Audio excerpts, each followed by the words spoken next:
Bom, e hoje, Dia Internacional da Dança, eu quero trazer aqui a memória de um brasileiro que fez a diferença no mundo artístico nacional e internacional.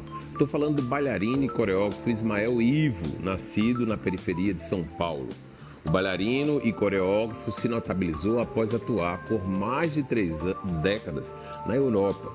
Em 2017, assumiu a direção do balé da cidade de São Paulo. Ivo também foi o curador do programa de qualificação em artes de dança da capital paulista. Ele nos deixou no último dia 8, agora desse mês de abril, aos 66 anos, por complicações da Covid-19.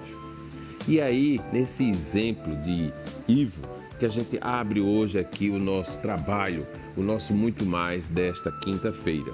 Exatamente mostrando o exemplo do menino pobre, negro, talentoso, que teve a oportunidade, soube aproveitá-las, fez o melhor que pôde, com competência, circulou no mundo, voltou para o país dele e aqui deu continuidade até enquanto Deus quis a esse trabalho maravilhoso que é um legado do exemplo da competência, do talento de um brasileiro que infelizmente partiu muito cedo nesses tempos difíceis do Covid-19.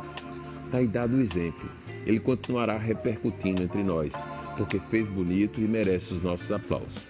Bom, e entre os negócios digitais que mais crescem estão as fintechs do setor financeiro. Você sabe o que é isso? Não? Então vamos conferir agora na matéria que a gente preparou só para você. Esta empresa começou vendendo serviços digitais para pequenos negócios. Eram 4 funcionários há 10 anos. Hoje são mais de 200. O pulo do gato foi integrar serviços bancários aos programas de gestão. Em parceria com bancos, eles ainda oferecem crédito para os empreendedores. Com isso, só no ano passado, o número de clientes aumentou 40%. Com o advento da internet, dos smartphones, hoje na palma da mão de todos os brasileiros, tem sido muito mais fácil para que esses pequenos empreendedores possam se profissionalizar, buscando tanto conhecimento de fato, teórico, quanto prático, quanto tecnológico, através de sistemas. Fintech é o termo que define a empresa que oferece serviços financeiros por meio digital. O crescimento delas também impulsionou a digitalização dos bancos. O Brasil tem hoje mais de 700 fintechs e bancos digitais. O crescimento em 2020 foi de 34% em relação ao ano anterior. E a pandemia teve influência nisso. Muitas das empresas de menor porte ou empresas que ainda não estavam presentes nas plataformas eletrônicas para vender seus produtos ou serviços precisaram se reinventar em curto espaço de tempo. E as fintechs ofereceram esse tipo de solução para que elas pudessem fazer isso também de uma maneira muito rápida e eficaz. Olha, eu adoro essas reportagens porque posiciona todos nós no mercado financeiro de uma forma mais fácil de se entender, Porque há quem esteja sempre procurando investimentos porque a poupança está rendendo pouco ou coisa que o valha. E aí essas matériazinhas começam a chegar e a gente começa a pontuar uma linha de raciocínio que pode ser muito boa. Vamos trazer mais outras aqui no Muito Mais. É só você ficar atento, tá bom? Bom, e hoje é terça-feira. Terça, de novo, todo dia eu estou preso na terça, Cláudia Carvalho, porque é quinta-feira, dia de Muito Mais Política, também fechando a semana, com a programação da Câmara, da Assembleia e do Governo do Estado, dos políticos de uma maneira geral. Cláudia Carvalho está entrando, vamos lá?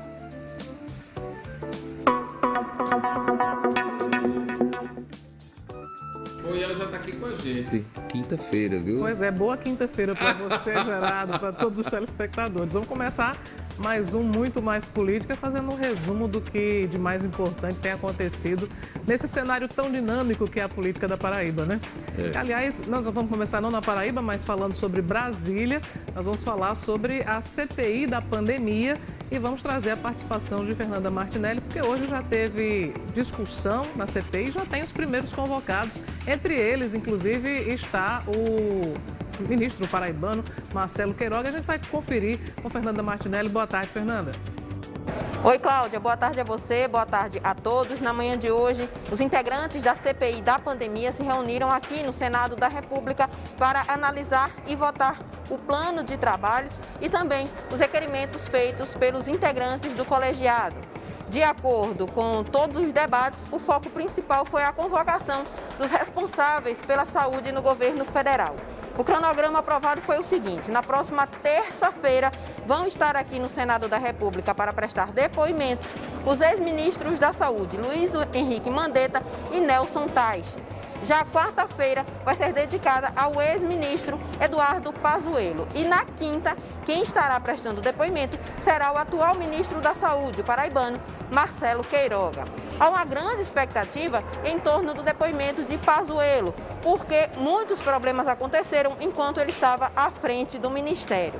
Há também a solicitação da presença de governadores, mas o presidente do Senado Federal, Rodrigo Pacheco, já enfatizou que o foco da comissão é tratar sobre temas relacionados ao governo federal e que, de acordo com o regimento interno da Casa, a CPI não tem competência de investigar governos e prefeituras, mas também não descartou a possibilidade de que tanto governadores como prefeitos possam comparecer ao colegiado para prestar esclarecimentos, se for conveniente, às investigações. Fernanda falou aí sobre os problemas que o ex-ministro Pazuello enfrentou na saúde, mas na verdade até depois de sair ainda continuou rendendo problemas, porque na última sexta-feira ele foi flagrado, Gerardo, em Manaus, num shopping sem máscara. E aí uma senhora chegou para ele, inclusive fotografou ele sem máscara e perguntou para ele: Pazuello, o que você está fazendo aqui sem máscara? Ele disse: eu estou aqui justamente para comprar um. Né? Você sabe onde é que vende? Mas, meu Deus do céu. Pois é, coisas do ministro Pazuello. Bom, aqui na Paraíba, o governador João Azevedo divulgou ontem no perfil dele nas redes sociais uma foto de uma boneca da advogada Juliette Freire, que é a favorita para ganhar um BBB 21, e essa peça foi confeccionada pelas reeducandas do presídio Júlia Maranhão, que fica aqui em João Pessoa. E já é um sucesso de vendas. Ontem mesmo acabaram as bonecas. E por falar em Juliette, o trade turístico da Paraíba vai convidá-la para ser embaixadora do turismo no estado. A presidente da PBTur, Ruth Avelino, conta agora para a gente por quê. Falar de Juliette, né, essa pessoa tão importante hoje na Paraíba, né? A pessoa que está lá na casa mais vigiada do Brasil e tem feito um papel muito importante, se posicionando muito bem em questões sociais, em divulgar e promover a cultura nordestina, em especial as belezas da Paraíba. Então, nós que trabalhamos com o turismo, estamos muito entusiasmados com a presença de Juliette, fazendo essa divulgação. Juliette hoje tem mais de 22 milhões de seguidores, ou seja, isso é quase 10% da população do Brasil. Ela tem um engajamento muito forte, então tudo que ela fala na casa, tudo que é repercutido nas redes sociais dela, funciona muito bem, tem um engajamento muito grande. Fica aqui até os meus parabéns para essas pessoas que estão cuidando das redes sociais de Juliette aqui fora. E é isso, a gente tem uma expectativa positiva de que ela ganhe, obviamente, mas se não ganhar, ela já tem feito muito pela cultura, pelo turismo do estado da Paraíba. E a gente tem aí uma possibilidade de, com Juliette ainda estimulando e falando sobre o nosso estado, ter assim um crescimento na visitação aqui na Paraíba. Vocês sabem que nós estamos em plena pandemia e obviamente vamos precisar muito desse apoio. Então vamos ficar aqui na torcida, que ela ganhe. Um abraço para ela, para toda a família e um beijo para vocês dois. Ok, Ruth, obrigada pela sua participação aqui no Muito Mais. E a gente agora vai falar sobre a Câmara de João Pessoa. Ontem falamos aqui no programa sobre a polêmica em torno da reforma da Previdência Municipal e hoje foi retirado de pauta esse projeto que faz adequações no Instituto de Previdência do município de acordo com a regra que foi aprovada pelo Congresso Nacional.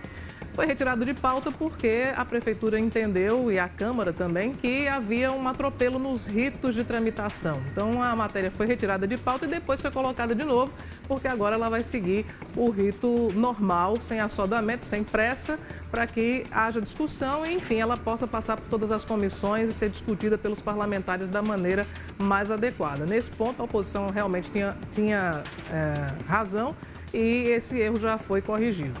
Bom, nós vamos continuar também, né, falando agora sobre, me localizar aqui, que a Prefeitura de João Pessoa, ela vai emprestar 9.000 vacinas contra a Covid-19 para o governo do estado e para outros municípios do consórcio metropolitano. Essa ação, ela foi justificada como sendo necessária para a aplicação da segunda dose no prazo correto por todo o estado. O prefeito Cícero Lucena falou sobre essa iniciativa.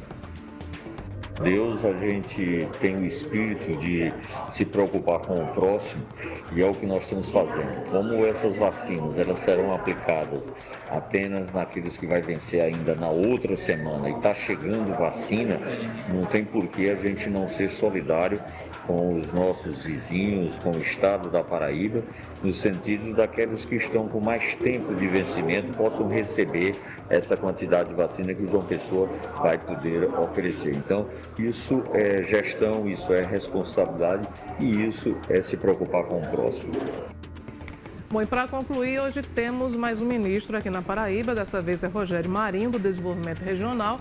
E ele vai estar às 18 horas com o governador da Paraíba, João Azevedo, no Palácio da Redenção. Vai assinar um acordo do projeto de integração do Rio São Francisco. Esse acordo vai definir os critérios para o início da operação comercial dos serviços de operação e manutenção do sistema. Participam da solenidade de maneira virtual o advogado-geral da União, André Mendonça, também os governadores do Ceará, Camilo Santana, do Rio Grande do Norte, Fátima Bezerra, e a vice-governadora de Pernambuco, Luciana Santos. Esse povo todo vai estar aqui hoje? Não, esse povo vai participar de maneira virtual. Só né? O ministro é que vai estar então, presencialmente. Vai estar aqui, né? Porque Exato. Mesmo que seja virtualmente falando, né? Como você disse, né, os ministros têm passado com frequência aqui pela Paraíba. É verdade. A Paraíba tem sido uma passarela de ministros e isso é muito relevante. A imprensa, nós mesmos aqui reclamamos que nos outros ministros não tinha chegado nada ainda.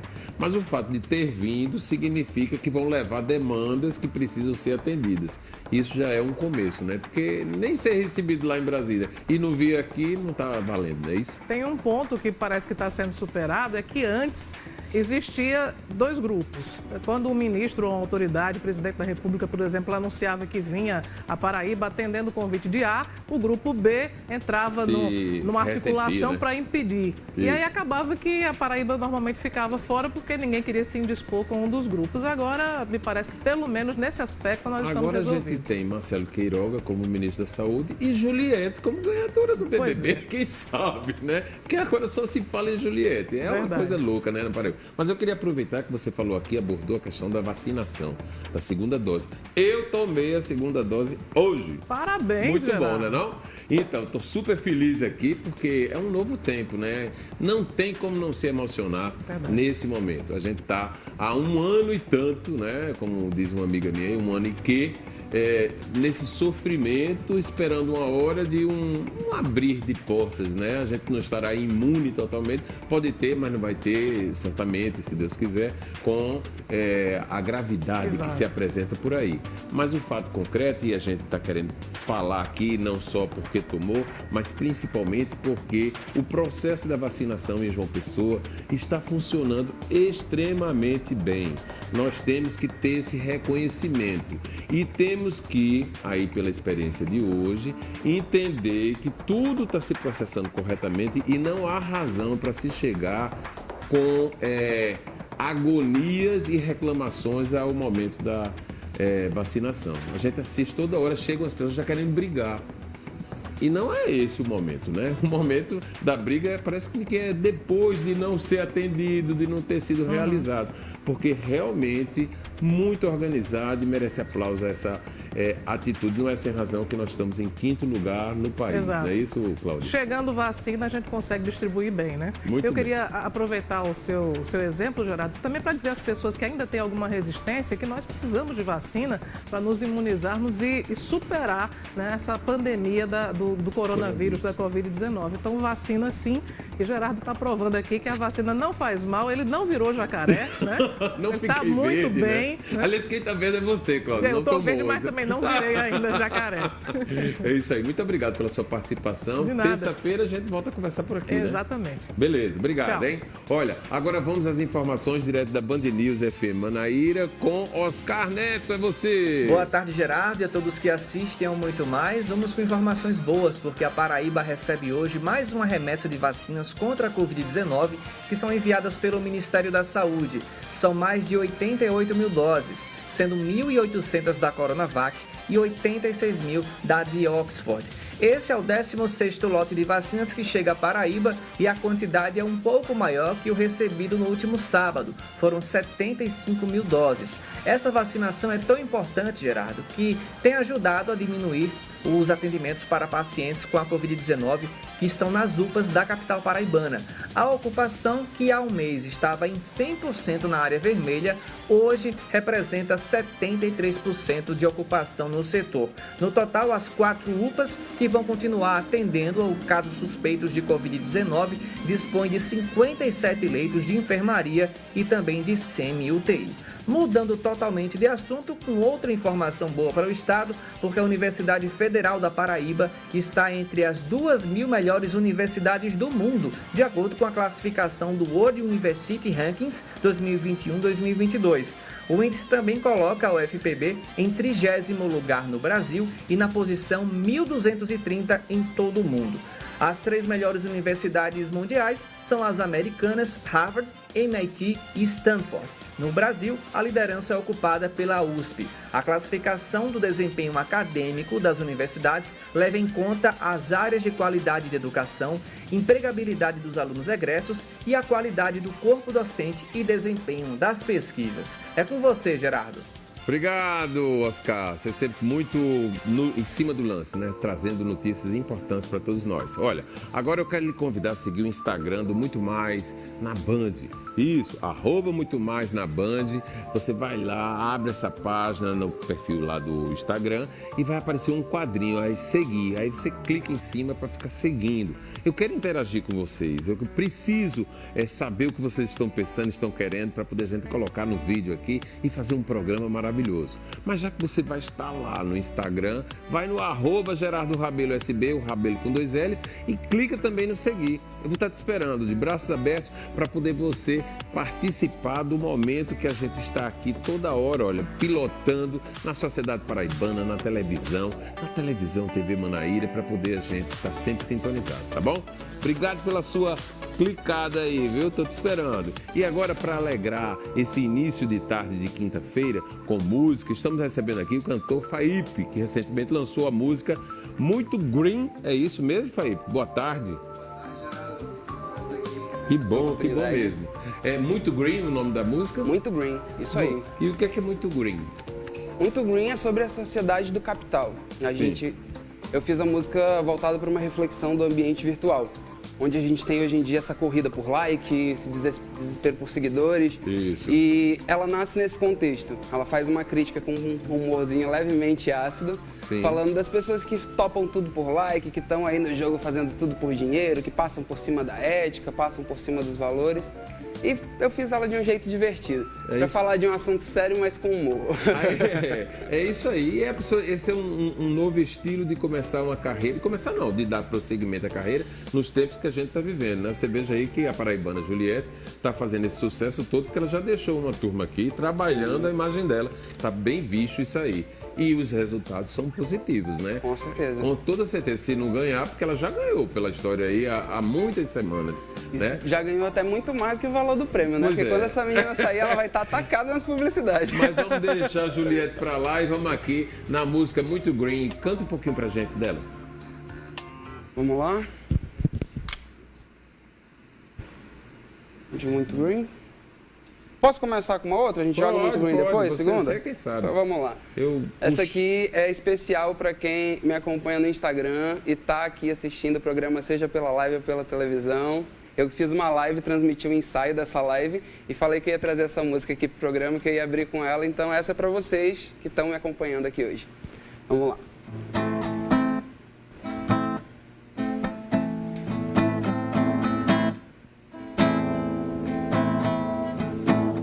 Oh baby, baby, how was I supposed to know that something wasn't right here?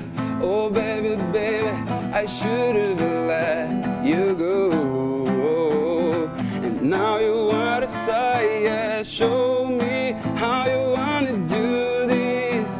Tell me, baby, cause I need to know now. Because my loneliness is killing me. And I must confess, I'm still believe. When I'm not with you, I lose my mind. Give me a sign. Hit me, baby, one more time. Oh, pretty baby,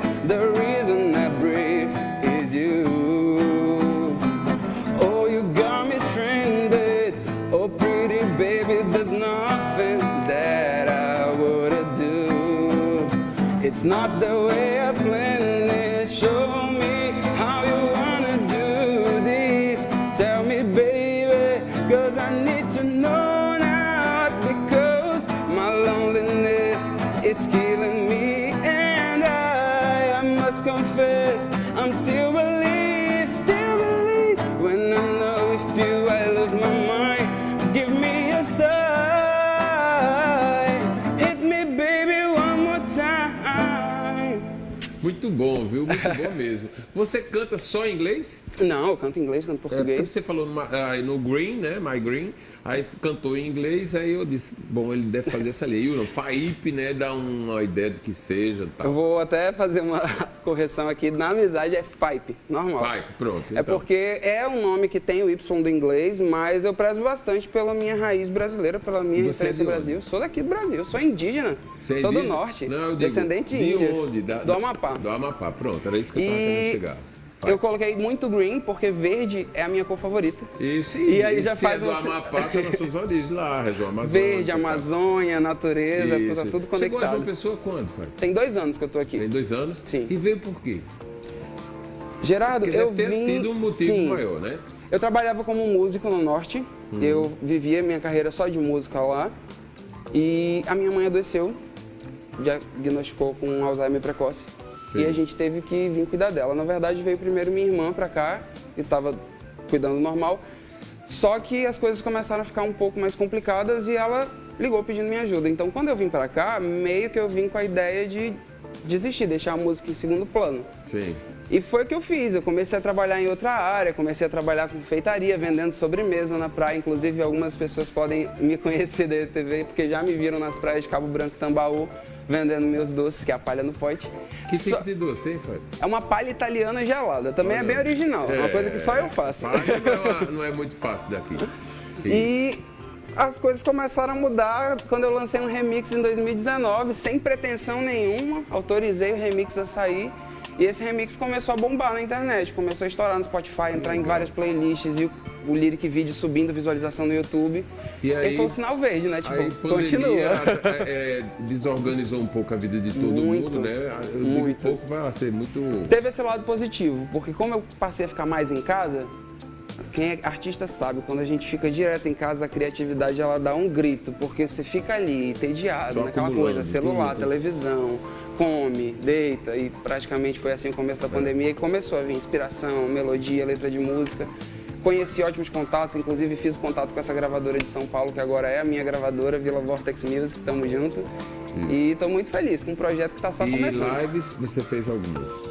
Ainda não fiz nenhuma live de show, faço as minhas lives mesmo, só que eu costumo fazer de surpresa com os meus seguidores mesmo. Às vezes pego um horário livre que eu tô ali, não marco, só apareço. Aí vai chovendo gente. Nessas lives assim, outro dia eu estava em casa, nunca mais tinha conversado numa live. E aí eu disse, vou fazer uma live agora. Aí a pessoa disse, vai fazer? Vou. Aí eu não estava mesmo, tô bem. Aí comecei, olá, tudo bom? Saudade de você. Rapaz, apareceu tanta gente conversando, perguntando que coisa boa, você aqui e tal. Então, de repente, essas incertas são muito legais, né? E eu gosto de fazer essa live sem avisar, porque é uma forma de que talvez um fã que em algum momento em uma live avisada, programada, que vai estar cheia de gente, talvez ele não consiga ter a minha atenção numa live tão programada assim, porque segue um roteiro, eu tenho que seguir um tempo para fazer as coisas. E nessas aleatórias eu converso com todo mundo. Quem chegar lá vai me encontrar, inclusive.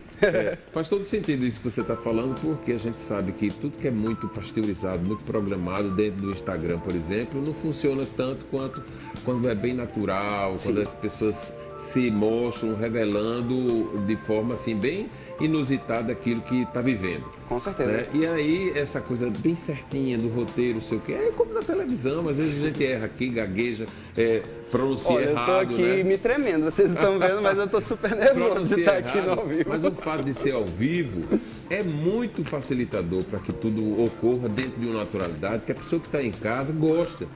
Ela assiste, é claro, né? As novelas são todas bem ensaiadas, só bem certinho ali e tal.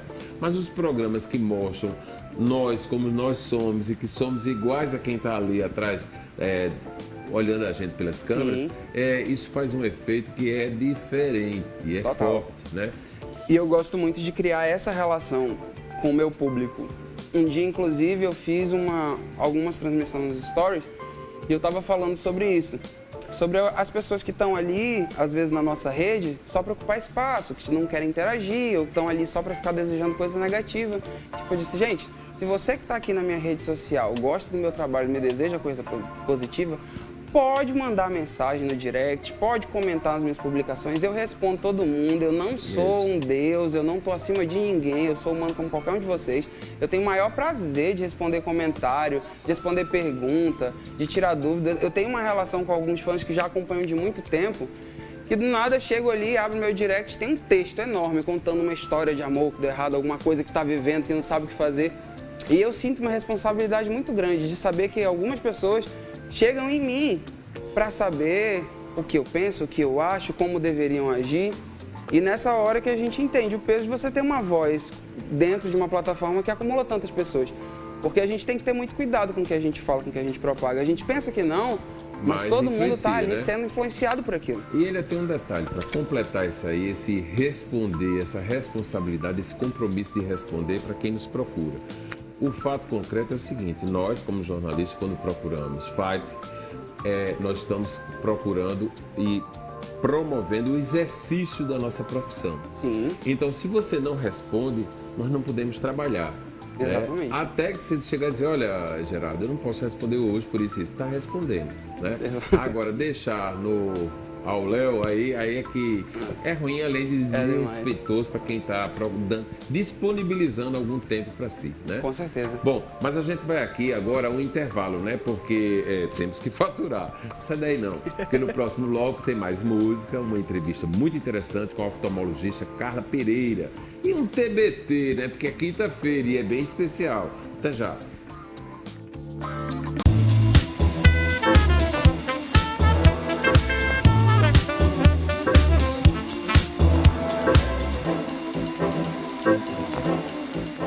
Bom, e para quem acha que colecionar vinil ou CDs é pra gente velha, tá aí um erro que ninguém devia nem pensar, né? No Muito Mais de hoje, o TBT, nesse TBT que a gente vai apresentar agora, você vai conhecer 3 jovens que, além de serem amantes da boa música, eles fazem questão de ter álbuns de artistas favoritos antigos e novos.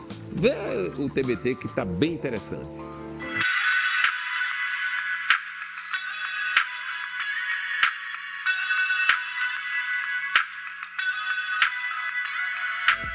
A música faz parte do ser humano há muito tempo, né?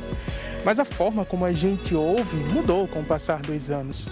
Hoje em dia é comum a gente ver o pessoal assim, ouvindo música pelo celular com fone de ouvido, através das plataformas de streaming. Mas você lembra da época dos CDs e dos vinis?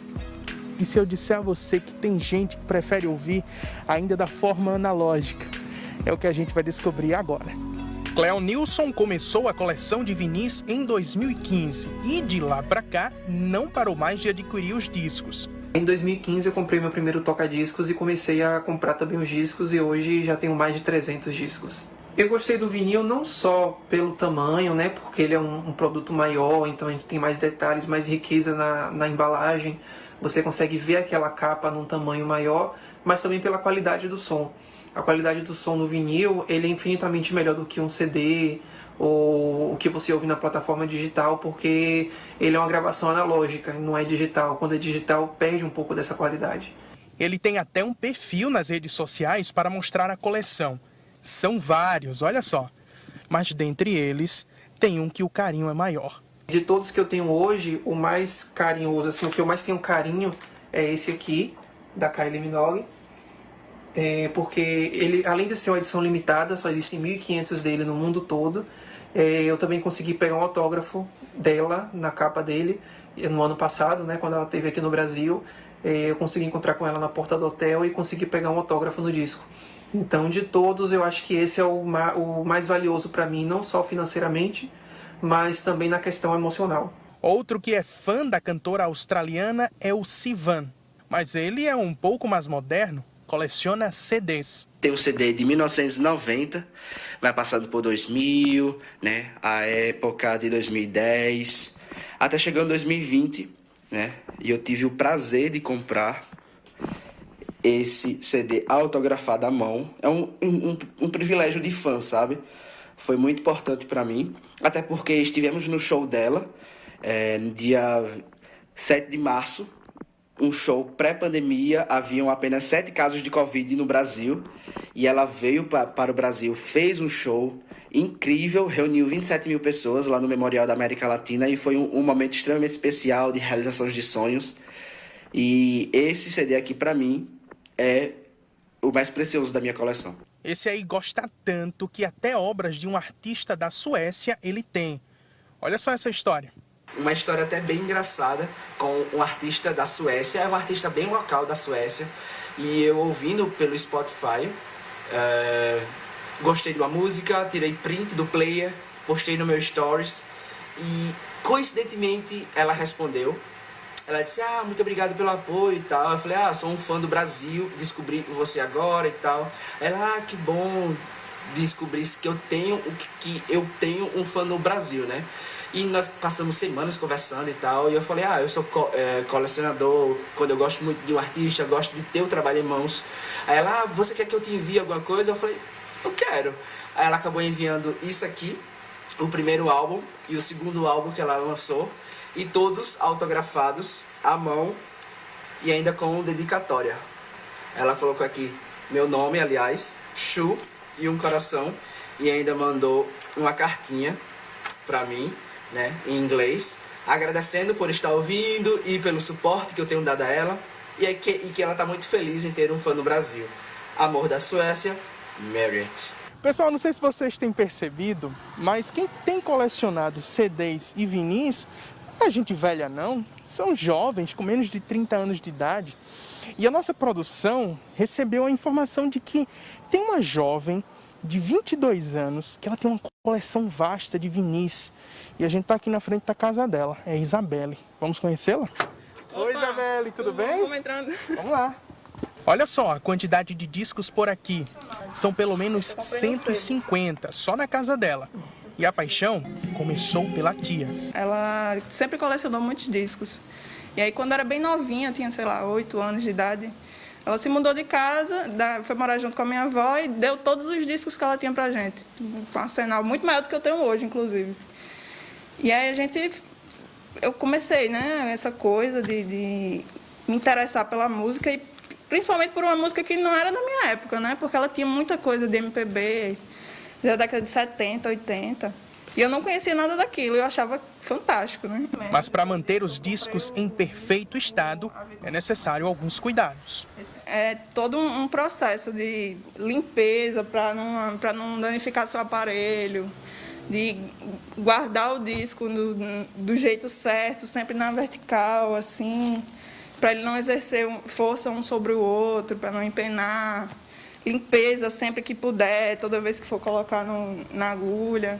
Como o vinil é um material, assim, resistente, a gente pode lavar o disco mesmo com água, e eu uso algodão. Primeiro eu tiro as impurezas, o que tiver de areia, porque a areia é muito fácil de se pegar no disco, na areia, poeira. E aí, para arranhar é muito rápido. Então a gente tem que tirar toda a limpeza, fazer toda a limpeza com pincéis mesmo. E aí eu uso algodão e água e vou dosando para com cuidado para não arranhar. Independente da forma como se escuta, a música é universal. Fala todas as línguas e agrada a todos.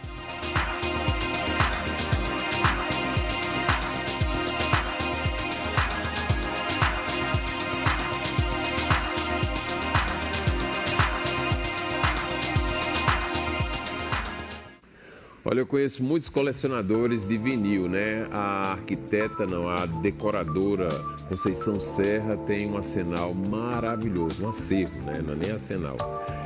E o jornalista Silvio Ozias, ele já tem tanto vinil quanto CDs, e são, assim, peças que ninguém toca, ninguém passa ali que não seja com a autorização dele, que geralmente não tem essa autorização. Então, são pessoas que têm realmente verdadeira adoração. Segundo Conceição Serra, vinil é tudo. tem nada a ver CD, DVD, ela quer o vinil e ela sabe usar. Não tem hora na casa dela que não esteja um sendo tocado. Bom, eu vou voltar ao Fábio aqui. Me fala uma coisa, Fábio.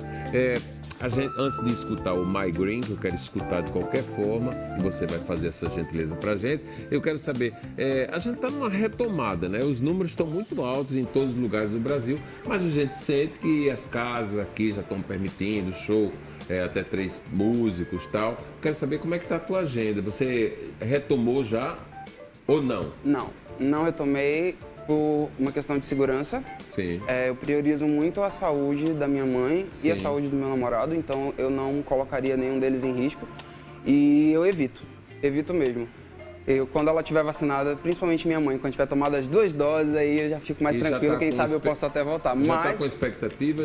Está perto essa segunda dose? Acredito que sim, né? Espero, porque suspendeu aqui a vacinação de segunda dose. Não, foi retomada hoje. Hoje eu tomei a segunda dose. Voltou? Foi.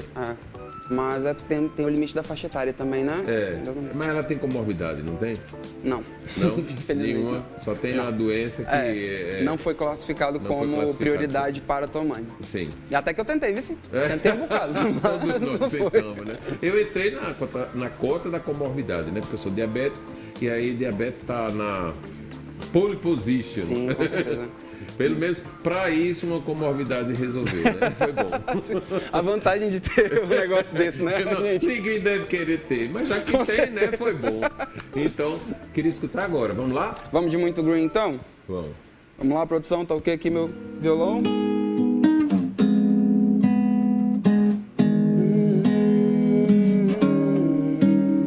Abre o olho, vai ser enganado. Esse mundo tá todo virado. A mentira tá controlando a informação que me manda e eu falo de ti.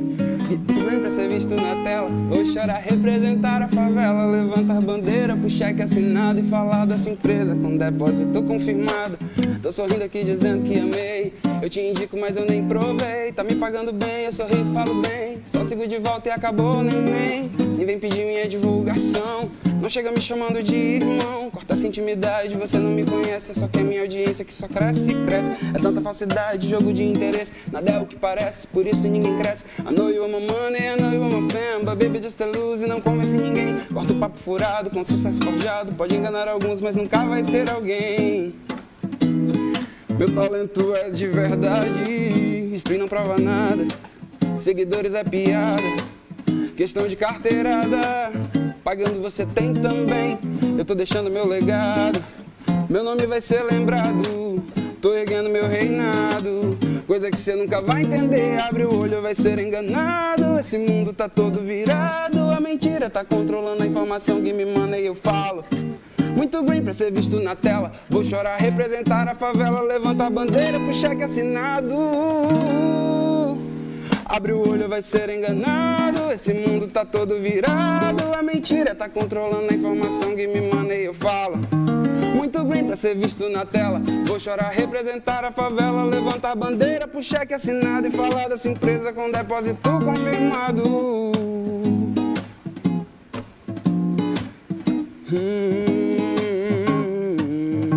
Muito green pra ser visto na tela. Vou chorar, vou representar a favela. Levantar a bandeira pro cheque assinado.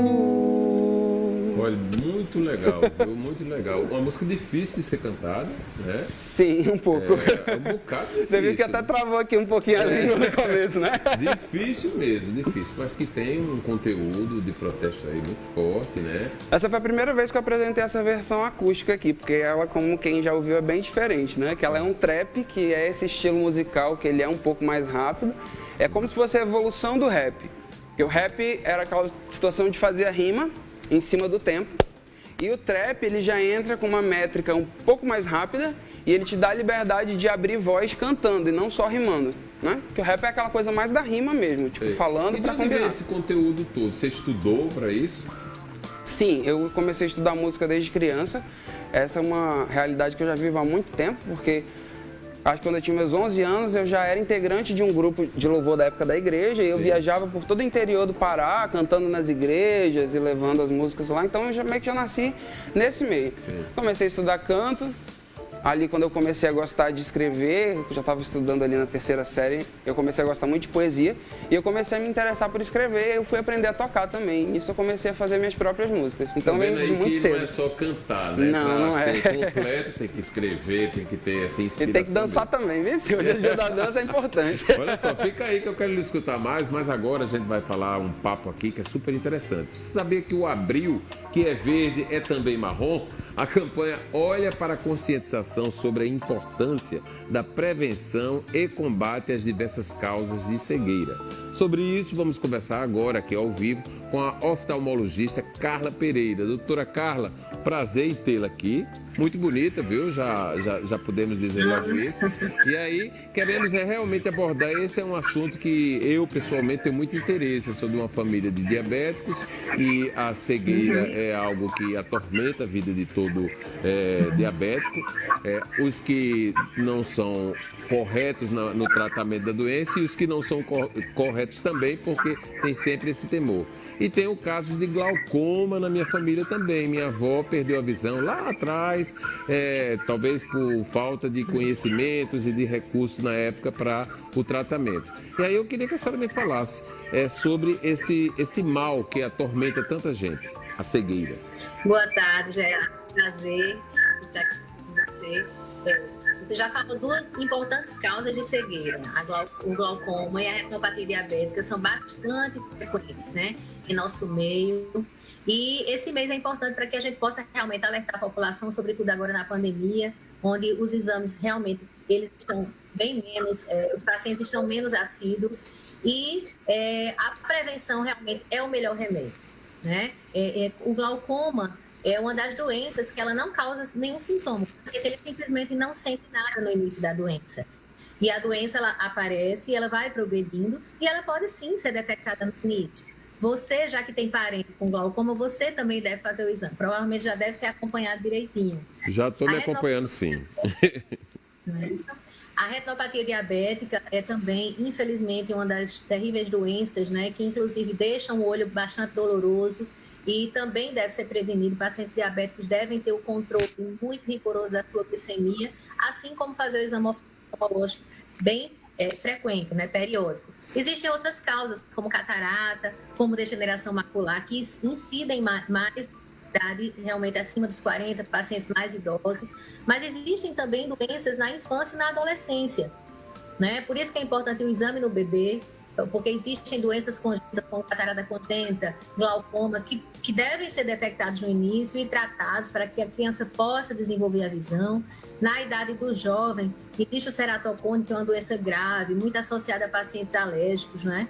E aí que coçam bastante os olhos e que pode acarretar também a cegueira, dentre inúmeras outras doenças associadas a doenças reumatológicas como artrite, como lúpus, doenças infecciosas como a tuberculose. E se eu ficar aqui, eu passo a tarde inteira falando das doenças. Então, aí eu queria saber da doutora o seguinte, existem cuidados, né, que a gente deve tomar. Por exemplo, o diabetes deve ter as taxas em dia ali, tudo organizadinho, para poder não correr mais risco do que já corre pelo fato de ter a doença. O glaucoma, a senhora falou aí, qual é o cuidado que a gente pode ter e ficar atento para qualquer sinal que der, a pessoa já está em cima do lance e evitar um mal maior? O principal sintoma é a baixa visão, né? Dor ocular, inflamação, assim, uma dor intensa nos olhos, baixa visual. Às vezes você vê algumas manchas na visão, também é importante. Pacientes idosos que começam a levar queda, ou então bater, mesmo na direção, você ter dificuldade, bate muito o carro, pode ser alguma alteração do campo visual e pode ser um acometimento já do glaucoma. É muito importante o exame, é um dos principais, métodos, né, para prevenção. Não se automedicar, porque existem medicações que podem acarretar realmente uma alteração para pacientes que usam colírio de farmácia, entre aspas, né? Esses colírios, eles, se forem à base de corticoide, eles podem sim prejudicar numa conjuntivite e causar até uma infecção e perder a visão. Com que assiduidade a gente deve centrar as nossas atenções para ir ao oftalmologista? Ano a ano, 6 em 6 meses? Isso, o exame anual é o indicado, mas depende também se o paciente tem alguma comorbidade. Sim. O paciente é diabético, se o paciente já tem o glaucoma. O glaucoma, até a gente controlar realmente de uma maneira eficiente, né? A pressão, tem pacientes que acompanham a cada 3 meses. Ele precisa realmente ser bem assíduo, porque os coletes às vezes não fazem efeito, a gente precisa trocar a medicação, né? Mas acima dos 40, pelo menos um exame anual. E nas crianças, às vezes até de 6 em 6 meses. A senhora falou aí algo que para mim foi divisor de águas, e as pessoas falavam, e eu lá atrás nem acreditava muito. Mas assim, quando você fizer 40 anos, no outro dia você vai ter necessidade de ir ao oftalmologista porque vai ter com algum problema. E parece que foi, não sei se uma praga, mas é porque é assim mesmo. Eu fiz 40 anos e no outro dia eu estava com problema na visão. Então, é assim, tão milimétrico mesmo. A gente já sabe que com 40 anos tem que ir ao oftalmologista de qualquer forma. Exato. A partir dos 40 anos tem uma maior incidência de glaucoma, mas a partir dos 40 anos tem aquela famosa presbiopia, que é a vista cansada, né? Que é a síndrome do braço curto. Você começa a afastar, a enxergar de perto, né? Infelizmente, assim, acontece, é o envelhecimento, a alteração que acontece devido ao envelhecimento mesmo, e aí a visão de perto começa a embaçar e o paciente precisa de um recurso óptico, realmente. Além das rugas que a gente faz quando não está enxergando bem e não quer dar o braço a torcer, é ruim mesmo ficar forçando a vista a enxergar o que você está com dificuldade, ou é necessário ir logo correndo para o oftalmologista? Não sei se eu fiz entender bem aí, porque eu mesmo forcei muito a minha vista. Antes de ir para o oftalmologista, eu fiquei ali, você não usa óculos? Não, e forçando ali a vista. Aí um dia eu fui, né? Depois que fui, não parei de ir, né? Claro. Veja bem, não tem problema se você forçar a sua visão, certo? Você vai forçar até um momento que vai lhe incomodar. Então, o paciente que está começando a apresentar um grau, né? Ele pode sim forçar a sua visão e só usar naqueles momentos necessários. Quem está começando com 40, ele normalmente não quer, ele resiste realmente ao uso dos óculos, é natural. E então eu sempre digo, não tem problema, o grau ele vai aumentar, o paciente usando ou não usando. Por quê? Porque o grau é interno, é intraocular. O óculos ele é um suplemento para que o paciente enxergue bem. Claro que ele vai para também fazer o exame da pressão, verificar fundo de olho, mas eu sempre passo o óculos de acordo com a queixa. Não é porque ele tem meio grau, até 1 grau, que ele vai ter que usar. Se ele está conseguindo enxergar bem, dirigir, assistir sua TV, ver no celular, sem queixa, sem dor de cabeça, sem forçar, sabe? Ele pode sim manter sem óculos. Agora, é claro que isso vai progredindo, e aí ele vai ter um momento que ele vai ter cansaço, sonolência na visão de perto, e aí ele vai precisar usar. Mas se ele não usar, não vai ter problema não, assim, ele vai aumentar o grau independente ou não os óculos. Doutora, eu quero saber outra, isso é muito mais pela vaidade, viu? A chegada da catarata significa que a pessoa está velha, idosa? Significa. Porque a catarata, ela é uma mudança na tonalidade, na textura do cristalino, né? Nós temos uma lente dentro dos olhos, que ela tem que ser bem transparente, igual um vidro, né? Um vidro transparente. E aí, com o passar do tempo, vai havendo a desnaturação das proteínas, e ela vai ficando branquinha, às vezes amarelada, e vai baixando a visão. Então, com o passar do tempo, baixa a visão de uma maneira que o paciente precisa realmente trocar essa lente e fazer a cirurgia de catarata. E isso acontece com a idade, mas existe sim catarata traumática, aquela pessoa que sofreu um acidente e aí traumatizou o cristalino, forma catarata congênita, catarata cortisônica, são pacientes que usam muito corticoide, aí começam a apresentar mudança também no cristalino, né? Catarata por alguma doença, o paciente tem uma artrite, alguma coisa também.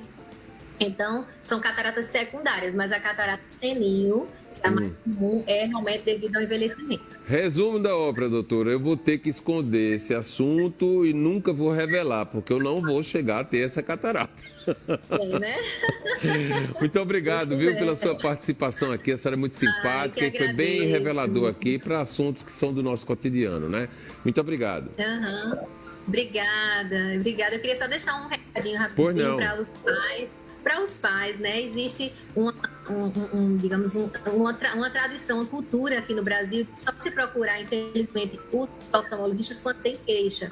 E aos pais, eu quero lembrar que existe uma doença chamada miopia, que é uma baixa de visão em um dos olhos quando as crianças têm algum problema e não é tratado até os 6 anos de idade. Então, eu sempre alerto porque isso é importante. Depois de 6 anos, a gente não tem muito o que fazer. De paciente, se a criança tem 10% em um olho e nada no outro, ele não tem, aliás, 100% em um olho e no outro, ele tem uma baixa visual. Se ele não for corrigido até os 6 anos de idade, ele vai ficar com isso para sempre. Então, o exame oftalmológico também infantil é muito importante. Muito obrigado, viu? Tudo de bom, viu, Geraldo? Tudo de bom. Prazer. Então, e a gente está quase terminando o programa, mas é claro, né, aqui já dando esse ajuste, porque a gente vai escutar um pouco mais do Fight, que está aqui e vai mostrar mais um pouco do seu talento, dizendo, ele não está ainda fazendo show fora, nós estamos aqui bem distantes um do outro, mas é claro que está levando esse talento que veio lá do Amapá e que agora é da Paraíba. Vamos lá, Fight? Vamos nessa. Aqui fica a minha homenagem para o meu estado, para o meu norte e aqui para Paraíba também, nessa brincadeirinha que eu vou fazer aqui agora. Juliette, essa é para você.